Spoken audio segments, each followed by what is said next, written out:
তো hello everyone, তো তোমাদের নতুন আরেকটা ভিডিওতে স্বাগত এবং অনেক অনেক ভালোবাসা। তো তোমরা সবাই কেমন আছো অবশ্যই কমেন্ট করে জানিও। আর এটা হচ্ছে অনেক দিন মানে আগেকার ভিডিও, যেদিন মামাদের বাড়িতে গিয়েছিলাম তো সেই দিনকার ভিডিও। তো ভয়েস ওভারের কারণে ভিডিওটা পোস্ট করা হচ্ছিল না, এডিট করা ছিল না, তো আজকে দিলাম। তো মামাদের বাড়িতে ছিল সেই গরুর বাছুর হয়, তো 21 দিন হলে যেই নাড়ু দেয় সেটা। তো অনেকে এসেছিলো দেখো, আর দিদা পুজো করছিল। তারপরেই দিদা দিয়ে দিল আমাকে একটা দুধের নাড়ু, মানে শুধু দুধ দিয়ে বানানো এটা। তো খেয়ে দেখলাম যে হেভি টেস্টি, মানে খুবই ভালো লাগে। এটা শুধু দুধ দিয়ে বানানো, সেজন্য আমার আরও ভালো লাগে। সেজন্য দিদার কাছ থেকে আবার চেয়ে নিলাম। দিদা আমাকে 4টে আবার নাড়ু দিয়ে দিল, মানে এত ভালো খেতে। কার কার এই দুধের নাড়ু খেতে ভালো লাগে অবশ্যই কমেন্ট করে জানিও। তারপরে আমরা এখন যাব আমাদের মামাদের পাশের বাড়ি, হচ্ছে একটা পুজো আছে, তো গাজনেরই পুজো বলতে পারো। তো শিব ঠাকুরেরই পুজো হবে। তো চলে এসেছি আমরা, দেখো।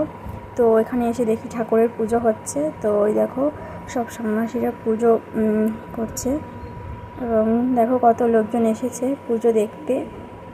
দেখো শিব ঠাকুর পুজো হচ্ছে। তারপরে দিয়ে দিল প্রসাদ, মানে পুজো হয়ে গেছে, দিয়ে দিল তো তরমুজ। দিদি তরমুজ খায় না, তাই আমাকে দিয়ে দিল। আমি যেহেতু ভালোবাসি সেজন্য আমাকেই দিয়ে দিল।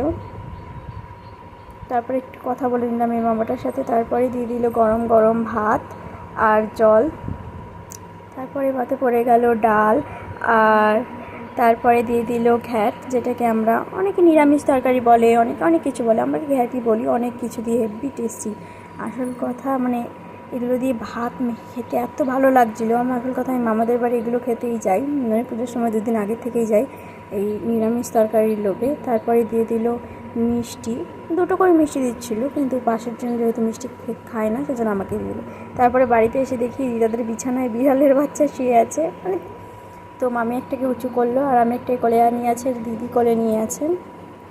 তো খুবই সুন্দর লাগছিলো, 3টে বাচ্চা ছিল। সাদাটা আরও বেশি বেস্ট লাগছিলো দেখতে, অত কিউট। দেখো ওরা, তো ওরা একেবারেই ছোটো, কেবল শুধু ওদের চোখ ফুটেছে। দেখো কত মাসুম লাগছে না দেখতে ওদের। এসেই তারপর আমরা 3জনে একে দেখে মানে কোলে নিতে শুরু করে দিয়েছিলাম।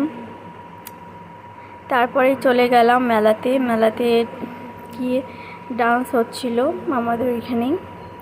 তো আমার পাড়ারই একটা মামা যে ভালো ডান্স করে, তো অনেকজনকে শেখায়ও, তো উনি নাচ করছিল। দেখো কত সুন্দর ডান্স হচ্ছে। তো আমরা সেই নাচ দেখতে গিয়েছিলাম। তো মেলায় আমরা যেতে